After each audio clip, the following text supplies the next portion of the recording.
Hello guys, welcome जल Singh bye study channel में। तो दोस्तों, आज पढ़ने वाले हैं कक्षा 10th की अर्थव्यवस्था अर्थशास्त्र की बुक है, उसका पार्ट पढ़ने वाले हैं। तो लैब असिस्टेंट की ज्योग्राफी से आप तैयारी कर रहे हो तो सुनहरा मौका है।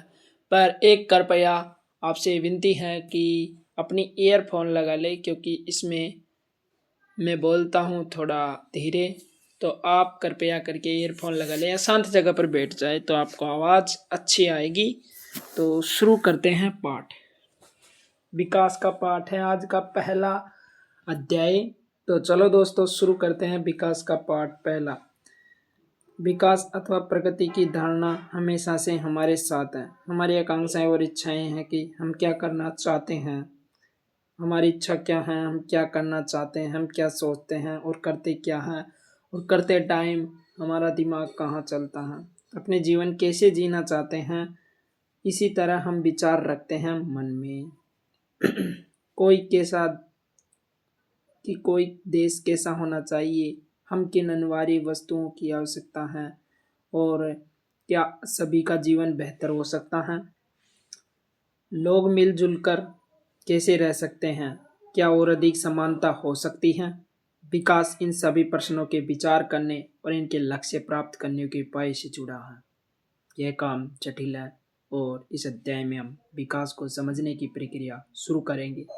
आप उच्च कक्षाओं में इन मुद्दों की अधिक गहराई से सीखेंगे, यानी आने वाले क्लासों में। ये तो कक्षा 10th है, 11th में थोड़ा इससे आगे वाला विकास के बारे में सीखोगे, 12th में थोड़ा ज़्यादा जानोगे, first year, second year, third year में और ज़्यादा जानोगे, विकसित होगे। फिर इसके अतिरिक्त ऐसे बहुत से प्रश्नों के उत्तर आपको अर्थशास्त्र में ही नहीं बल्कि इतिहास और राजनीति विज्ञान के पाठ्यक्रम से भी मिलेंगे। यह है दोस्तों अर्थशास्त्र की बुक, और अर्थशास्त्र का पहला पाठ विकास का है। तो आपको इसी में ही नहीं मिलेगा विकास के बारे में, इसके बारे में इतिहास में भी मिलेगा और राजनीति विज्ञान की पाठ्यक्रम की श्रेणी में भी मिलेगा आपको। हम आज तो जो जीवन जी रहे हैं वो अतीत से प्रभावित है। जो जीवन जी रहे हैं वो अतीतों से चलता आ रहा है, उस पर इतिहास पर निर्भर करता है। हम अपने हमें जाने बिना बदलाव की इच्छा नहीं रख सकते। इसी तरह हम केवल एक लोकतांत्रिक राजनीतिक प्रक्रिया के द्वारा इन दशाओं, आशाओं, संभावनाओं को वास्तविक जीवन में प्राप्त कर सकते हैं। हम कर्म अच्छे करेंगे, हम अपनी मेहनत पर जी जान लगा देंगे, और जैसे सूर्य तपता है, जैसे लोहा तपता है, वैसे हम भी तपेंगे। तो भगवान हमें सफलता जरूर प्राप्त करता है, क्योंकि जब हम मेहनत करेंगे तो हम आगे बढ़ेंगे। यही है विकास का भी महत्व। अगर तुम अच्छा करोगे तो तुम्हें भगवान फल जरूर देता है। ऐसा नहीं कि तुमने मेहनत कर ली तुम्हारी बेकार चली जाएगी, नहीं। ऐसा है कि ये साधु हैं यहाँ पर, अब इस दुनिया में ये तपता है, तो इसकी मेहनत बेकार थोड़ी ना जाएगी। एक दिन इसे भगवान जरूर प्राप्त होंगे, एक दिन इसे अपनी शक्तियाँ जरूर प्राप्त होगी। तो ऐसा नहीं है, अवश्य होता है। और एक दिन ऐसा भी आएगा जो शक्तियाँ सफलता इसे प्राप्त होगी। मेरे बगैर वे विकास नहीं कर सकते। ऐसे लोगों की मन में भावना होती है, मेरे बिना तो वो कर ही नहीं सकता। ये भाई भाई में होता है, हमारा बिना तो वो कहीं कर ही कौन सके। जबकि वो एक एक भाई ऐसा होता है, ये इतना ऊंचा है, ये बड़ा भाई है, ये अमीर है, ये छोटा भाई है। अब ये इसको गिराने में लगा हुआ है, अब इसको गिराएगा। इससे अच्छा है कि ये बढ़ोतरी करे, कि मैं इससे आगे निकलूं। पर इसको गिराने में क्या मजा आएगा। इसको गिराता गिराता गिराता खुद तो लॉस में जाएगा, बट इसे लॉस में ले जाएगा। ये होता है, दोनों में विकास की क्या होगी, घटोत्तरी हो जाएगी। ये होता है आजकल। इस व्यवस्था में मेरा विकास नहीं हो सकता, इस व्यवस्था में विकास मेरा नहीं हो सकता। यानी एक गरीब परिवार है, अब वो विकास कैसे करेगा, क्योंकि उसके पास में ना तो खाने को कुछ है, ना कुछ धंधे करने को कुछ है, और वैसे भी उसे आरक्षण भी नहीं है तो फिर भी क्या कर सकता है। जैसे उदाहरण के तौर पर ले लो आप, रोड पर जो छपरी वाले नहीं होते क्या, बस्ती वाले, उनको ले लो। विकास क्या वादा करता है? विभिन्न व्यक्ति विभिन्न लक्ष्य, विभिन्न व्यक्तियों के विभिन्न लक्ष्य होते हैं। हर मनुष्य, हर व्यक्ति जब पैदा होता है तो उसका एक लक्ष्य बन जाता है। वो एक लक्ष्य के साथ पैदा होता है। जैसे भगवान कृष्ण पैदा हुए थे तो उनका भी एक लक्ष्य था, धर्म की स्थापना करना। तो उन्होंने धर्म की स्थापना की। तो ऐसे ही हर मनुष्य, हर व्यक्ति, हर जीव जंतु, हर प्राणी, कुछ भी ले लो, उनका लक्ष्य होता है एक। हम ये कल्पना कर सकते हैं कि प्रयास करें तालिका में 1.1 में सूची दी गई के अनुसार लोगों के लिए विकास का क्या अर्थ हो सकता है, उनकी क्या इच्छाएं हो सकती हैं। आप देखेंगे कि कुछ स्तंभ अधूरे भरे हुए हैं। इस तालिका को पूरा करने के लिए कोशिश कीजिए। आप चाहे तो किन्हीं भी और श्रेणी के व्यक्तियों को जोड़ सकते हैं। ये साइकिल वाला है, 3 पहिया साइकिल दिख रही होगी आपको, और ये साइकिल का मालिक है और ये एक बच्चा। तुम एक कार चाहते हो, ये कह रहा है कि तुम एक कार चाहते हो। अभी देश की जो स्थिति है उसमें तुम यही आशा कर सकते हो कि खास तुम्हारे पास भी एक रिक्शा होता। इसकी बेचारे की छोटी सोच है, क्योंकि पैसा नहीं है इसके पास में। इच्छा तो कार की है बट पैसे हैं ऑटो के लिए, तो खास एक रिक्शा होता तो मैं सट सट चला लेता। यह है तालिका 1.1, इसके हम ऊपर बात कर रहे थे। विभिन्न श्रेणी के लोगों के विकास के लक्ष्य होते हैं। लोगों के विकास के लिए लक्ष्य होते हैं, अपने अपने लक्ष्य होते हैं। व्यक्ति की श्रेणी है ये विकास के लक्ष्य और उनकी इच्छाएं क्या हैं। आप पहले पढ़ते हैं, भूमिहीन ग्रामीण मजदूर, जिनके पास में बहुत ज़्यादा भूमि है और जिनके पास में बहुत कम भूमि है और जिनके पास में बिल्कुल भी नहीं है। तो उनके बारे में ये काम करने के अधिक दिन और बेहतर मजदूरी, स्थानीय स्कूल उनके बच्चों को उत्तम शिक्षा प्रदान करने में सक्षम, कोई सामाजिक भेदभाव नहीं, गांव में वे भी नेता बन सकते हैं।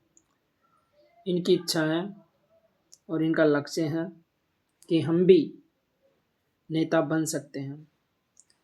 हमारे गांव में भी अगर भेदभाव ना हो तो, सामाजिक भेदभाव ना हो तो, हम भी एक स्कूल में समानता का अधिकार मिल जाए तो, हमें भी जाति धर्म का ये नाम मिट जाए तो हमें भी यहाँ पर आज़ादी मिल सकती है और हम भी एक अच्छे नागरिक बन सकते हैं देश के लिए। पंजाब के समृद्ध किसान, किसानों को ये उनकी उपज के लिए ज़्यादा समर्थन मूल्य और मेहनती सस्ते मजदूरों, उच्च पारिवारिक आय सुनिश्चित करना ताकि वे अपने बच्चों को विदेशों में बसा सके।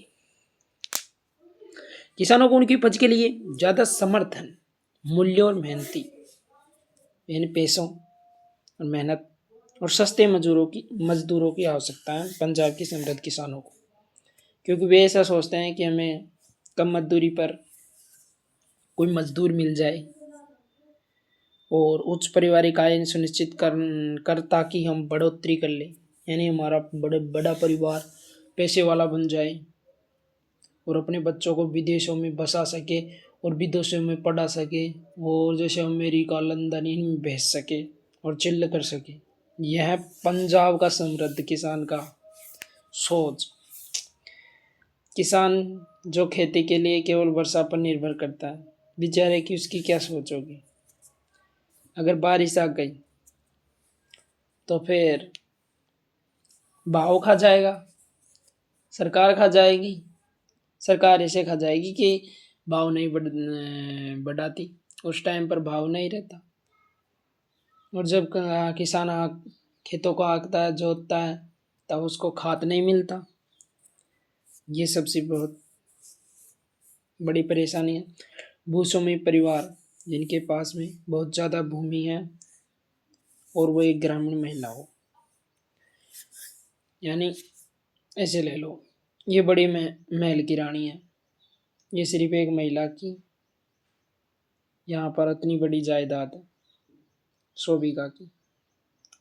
अभी एक महिला का ये घर रहा, इसके परिवार में कोई भी नहीं है। इसका लक्ष्य क्या हो सकता है आपके अनुसार? इसके लक्ष्य हैं कि मैं एक रानी बनकर रहूं और मेरे नौकर चाकर रहे और मेरी ज़मीन पर नौकर चाकर चलते रहे और मैं घूमती रहूं। इसका यही तो लक्ष्य होगा और मैं एक मतलब अच्छा परिवार बना सकूं। शहरी और बेरोजगारी युवक का क्या सपना होगा आपके अनुसार? उसका सपना होगा कि मैं यहाँ पर मैं मकान बना सकूं और मेरे बच्चों पत्नी बच्चों और उनका पालन कर सकूं और पढ़ा सकूं। शहर के अमीर परिवार का एक लड़का शहर का एक अमीर परिवार का लड़का, उसका भी सपना ये होगा कि मैं अच्छा सा यहाँ पर घर बनाकर गाड़ियों में घूमूं और सबको नीचा दिखाऊं। ऐसा घटिया सोच होती है कईयों की कि मैं सबको नीचा दिखाऊं और मुझे ही हीरो माने, इस गांव का मैं ही हूँ दादा, इस शहर का। और ऐसे कई लड़के होते हैं जिनके मन में गलत विचार होते हैं और कई ऐसे होते हैं जो पॉजिटिव सोचते हैं कि मैं गरीबों में पैसे बांटूं, गरीबों की मदद करूं, मैं अमीर बना हूं तो मेरे जो माता पिता की वजह से बना हूं या मेरी वजह से, किसकी वजह से बना है उसका कारण जानकर अगर किसी ने उनकी सहायता की हो, यानी पड़ोसी ने या किसी ने, तो उसकी मदद कर, ऐसा करना चाहिए। देखो, विकास में पॉजिटिव और नेगेटिव सोच दोनों लेकर चलनी पड़ेगी, तभी विकास पूरा होता है। शहर के अमीर परिवार की एक लड़की हो, वही शहर की एक अमीर परिवार की लड़की हो तो वो भी ऐसे ही सोचेगी और उसका भी ऐसा ही होगा कि खास मुझे आज़ादी मिल जाए और मैं अच्छे से शादी करूँ, वो करूँ, रेस करूँ ज़िंदगी में, कुछ उसे अपने भाई जैसी आज़ादी मिलती हैं और वो अपने फैसले खुद कर सकती हैं और अपनी पढ़ाई विदेश में कर सकती हैं, कुछ भी कर सकती हैं। धर्मदा घाटी का एक आदिवासी वो क्या करेगा? उसका सपना होगा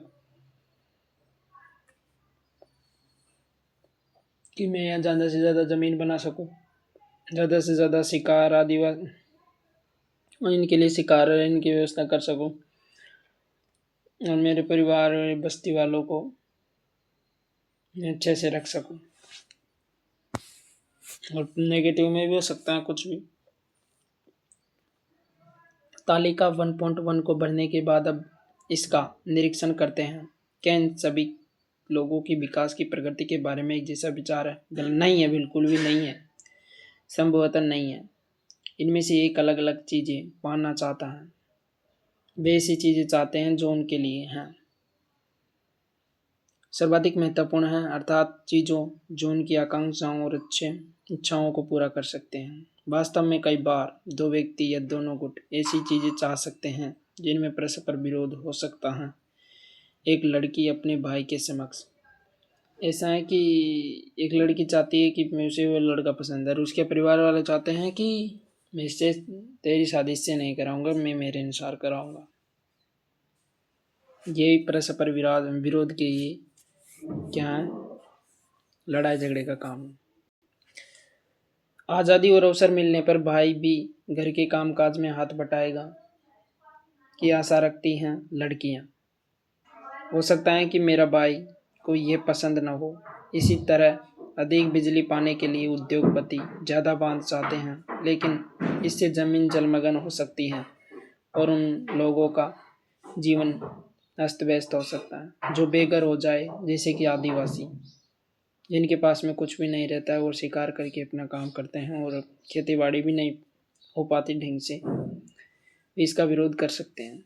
और हो सकता है कि वे अपने खेतों की सिंचाई के लिए केवल छोटे चेक बांध या तालाब पसंद करें। इस तरह दो बातें साफ हैं, एक अलग अलग लोगों के विकास के लक्ष्य अलग अलग हो सकते हैं और दूसरा कि एक के लिए जो विकास है वह दूसरे के लिए विकास ना हो। मतलब एक के लिए तो विकास है, एक के लिए तो काम की चीज़ है, दूसरे के लिए काम की चीज़ ना हो, यहाँ तक कि वह दूसरे के लिए विनाशकारी भी हो सकते हैं। यही गुटबाजी काम कराता है। इस तरह के लोग विकसित होना नहीं चाहते। आय और अन्य लक्ष्य। आप अगर एक बार फिर तालिका 1.1 देखें तो एक बार समान पाएंगे। लोग चाहते हैं कि उन्हें नियमित काम, बेहतर मजदूरी मिल सके और अपनी उपज अथवा अन्य उत्पादों के लिए अच्छी कीमतें मिले, और दूसरे शब्दों में वे ज़्यादा आय चाहते हैं। उनको ज़्यादा पैसा मिले, बेहतर मजदूरी मिले, डेली मजदूरी मिले, डेली खाना मिले, अच्छा पहनने का मिले। ये सभी की इच्छा रहती है। मेरा अच्छा घर हो, मेरे पास में गाड़ी हो। ये तो हर व्यक्ति की इच्छा है कि मेरे पास में एक तो बेस्ट घर हो, मेरे पास में एक बेस्ट लग्जरी कार हो, मेरे पास में एक 5 बीघा तो जमीन हो ही हो, मेरे पास में एक बच्चे पत्नी ये सब हो, और मेरे डेली खाना पीना, अच्छा मजदूरी, मेरा ऑफिस हो खुद का। ऐसा कुछ चाहता है, हर व्यक्ति की इच्छा है ये सब करना। किसी भी तरह से ज़्यादा आय चाहने के अतिरिक्त लोग बराबरी का व्यवहार और स्वतः आज़ादी और सुरक्षा, दूसरों से आदर मिलने की इच्छा भी रखते हैं। कई तो ऐसे व्यक्ति होते हैं जो दूसरों पर निर्भर रहते हैं, दूसरों की इच्छाओं पर निर्भर रहते हैं, वे भेदभाव से अप्रसन्न होते हैं। ये सभी महत्वपूर्ण लक्ष्य हैं। वे इसे सोचते हैं कि ये भेदभाव ना हो, और ये सभी महत्वपूर्ण लक्ष्य हैं।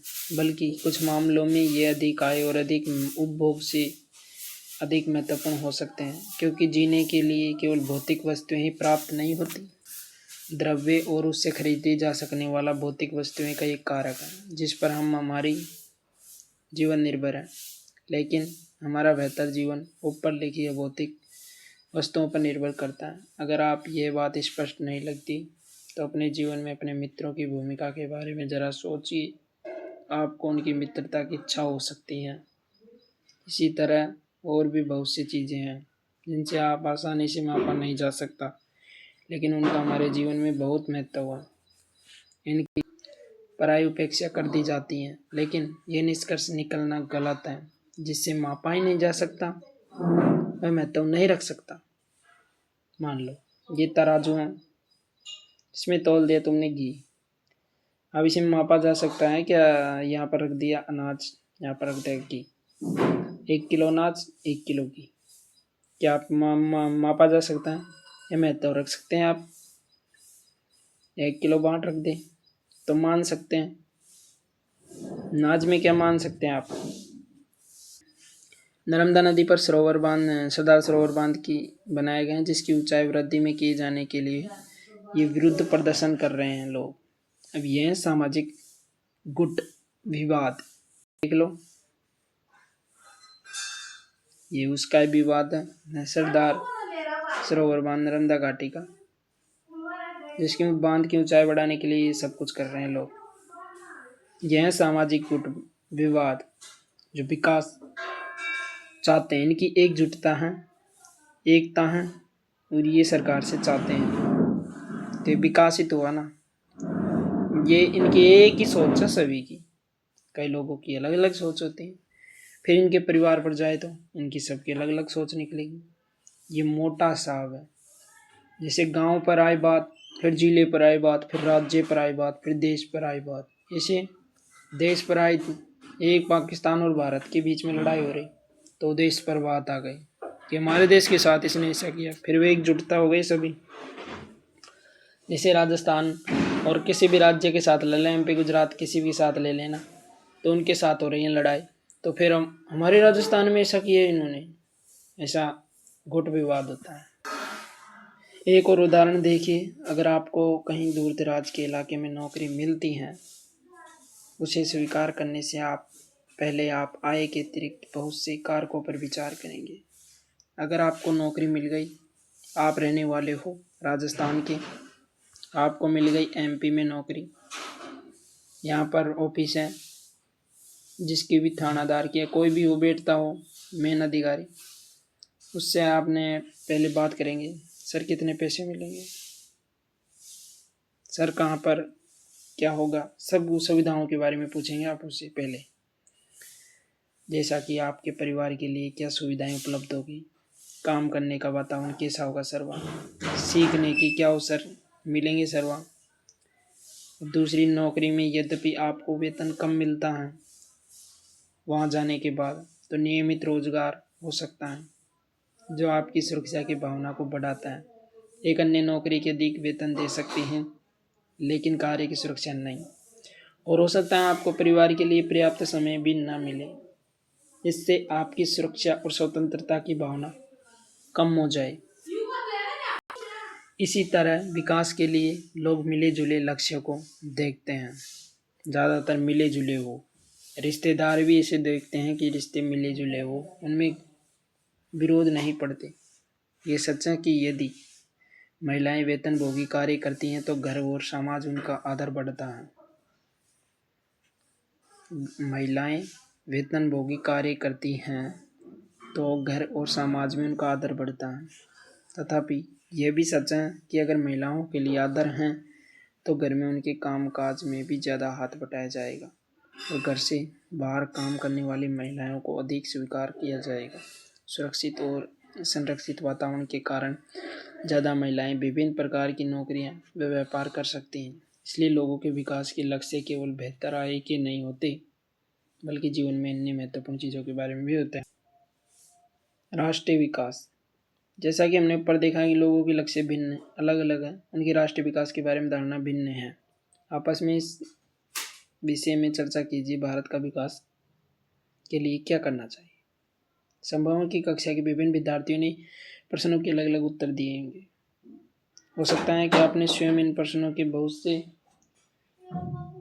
उत्तर सोचे हैं। उनमें से किसी एक के विषय में आप स्वयं भी निश्चित न हो। ये समझना बहुत आवश्यक है कि देश के विकास के लिए विभिन्न लोगों की धारणाएं विभिन्न परस्पर विरोधी हो सकती हैं, लेकिन क्या सभी विचारों को बराबर का महत्व दिया जाना चाहिए? यहाँ यदि परस्पर विरोधी हैं तो निर्णय कैसा किया जाए? सभी के लिए न्यायपूर्ण और सही राह क्या होगी? हमें यह भी सोचना होगा कि क्या कार्य करने का कोई बेहतर तरीका है, क्या इस विचार से बहुत से लोगों को लाभ होगा या कुछ को ही होगा। राष्ट्रीय विकास का अभिप्राय इन सभी प्रश्नों को लेकर होता है। यह है दोस्तों मंजिल या जहाज, जो भी मानना हो मान लो। इसके बारे में इसको पढ़ लेते हैं थोड़ा।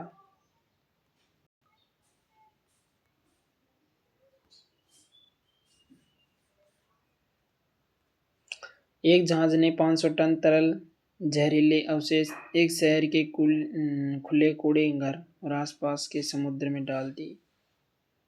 यह अफ्रीका देश के आइवरी कोस्ट में अबिदजान शहर में हुआ था। इन खतरनाक जहरीले अवशेषों से निकलने वाले धुआं से लोगों ने जी मितलाना, चमड़ी पर दरोड़े पड़ना, बेहोश होना, दस्त लगना इत्यादि शिकायतें की।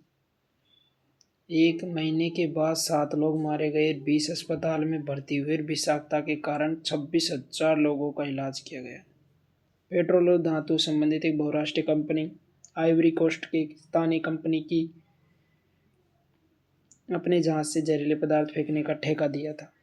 कार्यकलाप 1 ये क्या कहती है? यदि विकास की धारणाएं अलग हैं और परस्पर विरोध वाली हैं तो निश्चित रूप से विकास के तरीकों की भिन्नता का मतलब होता है अलग हो सकती है।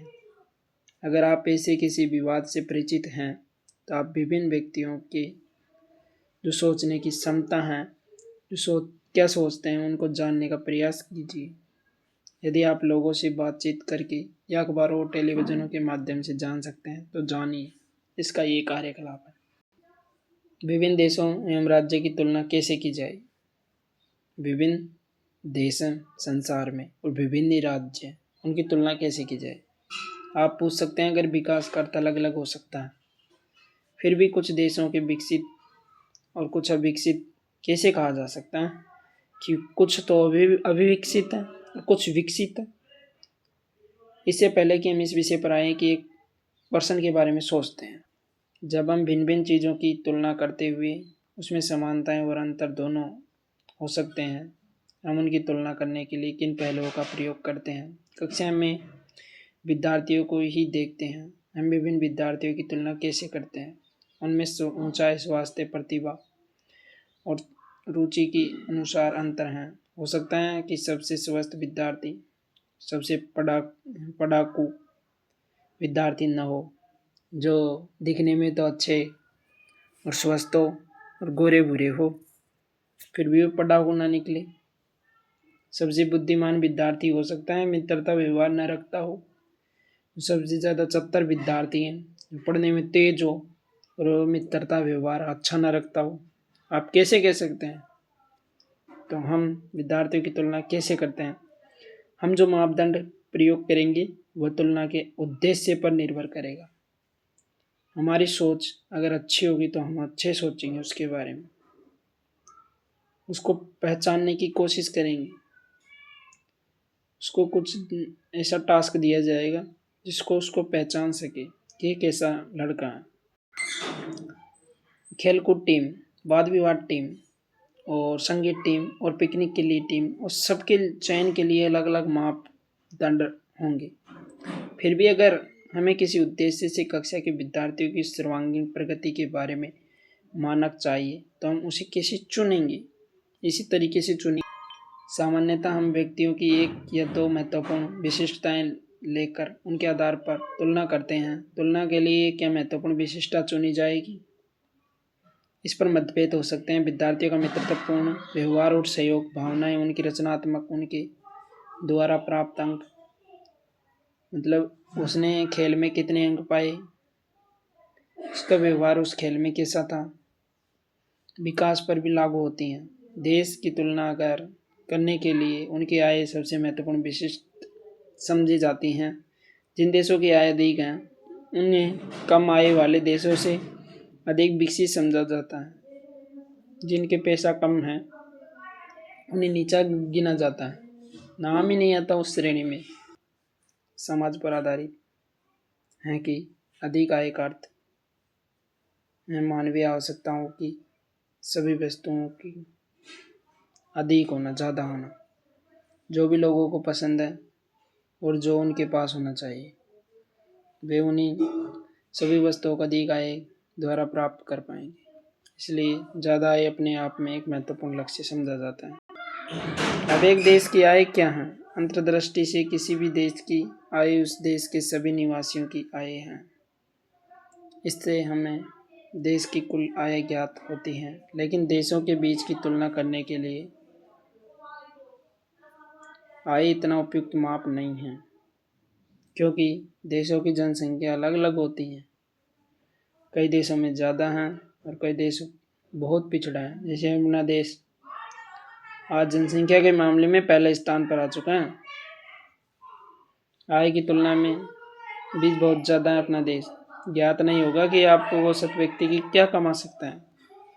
फिर मजदूरी भी बढ़ेगी, बेरोजगारी बढ़ेगी, जनसंख्या बढ़ेगी तो लोगों में बेरोजगारी बढ़ेगी, कृषि के लिए भूमि कम होगी। कुल आय की तुलना में करने से हमें ज्ञात नहीं होगा कि औसत व्यक्ति क्या कमा सकता है। क्या आप एक देश के लिए लोगों को एक दूसरे के लोगों से बेहतर हैं? इसलिए हम औसत आय की तुलना में करते हैं। देश की कुल आय का कुल जनसंख्या से भाग देकर निकाली जाती है। औसत आय को प्रति व्यक्ति आय भी कहा जाता है। विश्व बैंक के विश्व विकास रिपोर्ट के अनुसार देशों का वर्गीकरण करने से मापदंड का प्रयोग किया गया है। वे देश जिनकी 2019 में प्रति व्यक्ति आय यूएस जो डॉलर 49,300 प्रति वर्ष डॉलर या उससे ज़्यादा है, उससे समृद्ध अथवा उच्च आय देश, और वे देश जिनकी प्रति व्यक्ति आय यूएस डॉलर 2500 प्रति वर्ष या उससे कम है, उन्हें निम्न आय वाला देश भी कहा गया है। भारत मध्य आय वर्ग के देशों में आता है, यानी बीच में आता है भारत, क्योंकि उसकी प्रति व्यक्ति आय 2019 में केवल यूएस डॉलर 6700 प्रति वर्ष थे। समृद्ध देशों में, जिनमें मध्य पूर्व के देश और कुछ अन्य छोटे देश शामिल नहीं हैं, इनको आमतौर पर विकसित देश कहा जाता है। औसत आय, यद्यपि औसत आय तुलना के लिए उपयोगी हैं, परंतु इनके द्वारा समानताओं की जानकारी नहीं मिलती है। उदाहरण के लिए दो देश क और ख, इन पर विचार करते हैं। सरलता के लिए हम मानते हैं कि प्रत्येक देश में 5 निवासी हैं। अच्छा, तालिका 1.2 के दिए गए आंकड़ों के अनुसार दोनों देशों की औसत आय निकालिए। तो तालिका ये रही नीचे और आपको निकालनी है औसत आय। तो सवाल ये उठता है, क्या आप इन दोनों देशों में रहकर समान रूप से सुखी होंगे? क्या दोनों देश बराबर विकसित हैं? देख लो, देश के का वाले हैं जो नागरिकों की मासिक आय रुपये क्या हैं। पहला देश का क वाला मतलब पहला नागरिक है जिसके पास में 9,500 मासिक आय है। दूसरा 10,500, 9,800 तीसरा, चौथा 10,000, 10,205। दूसरे में पांचवे के पास में 48,000, चौथे के पास में 500, 500, 500, 500। एक है देश वाला। तो आप किस देश में जाना पसंद करोगे, ये पूछ रहा है।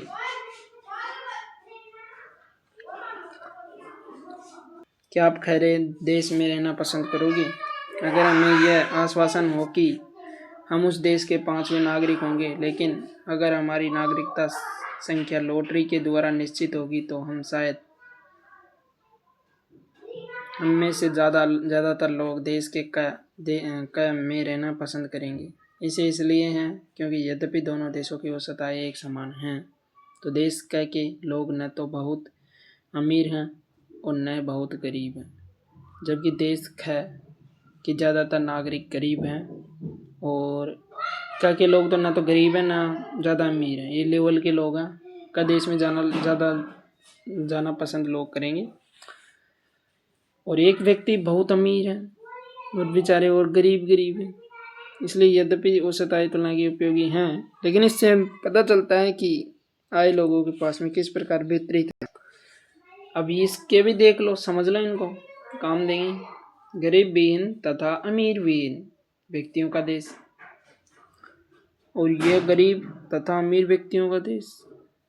ये तो है अमीर राजा जो 4 कुर्सियों पर राज कर रहा है, और बेचारे ये 2 कुर्सी हैं ये ठुस कर बैठे हैं। इन दोनों को देखो बीच रखा है, और ये दोनों बीच में से तुम भी बैठ जाओ, और इन दोनों बीच रखा है। हमने कुर्सी को बनाया है तथा उसने ले लिया। अब इन दोनों कह रहे हैं हमने कुर्सी को बनाया, इन दोनों ने ले लिया, तो ये गलत है। हमने कुर्सियों को बनाया तथा उनका उपयोग करते हैं। इन्होंने कुर्सी को बनाया है और ये उपयोग कर रहे हैं। अब इस पार्ट को दोस्तों यहीं क्लोज करते हैं। पार्ट 2 नेक्स्ट पार्ट में पढ़ेंगे। थैंक यू, जय हिंद। वीडियो अच्छी लगी तो लाइक शेयर सब्सक्राइब करना। मिलता है नेक्स्ट वीडियो में, तब तक के लिए बाय, जय हिंद।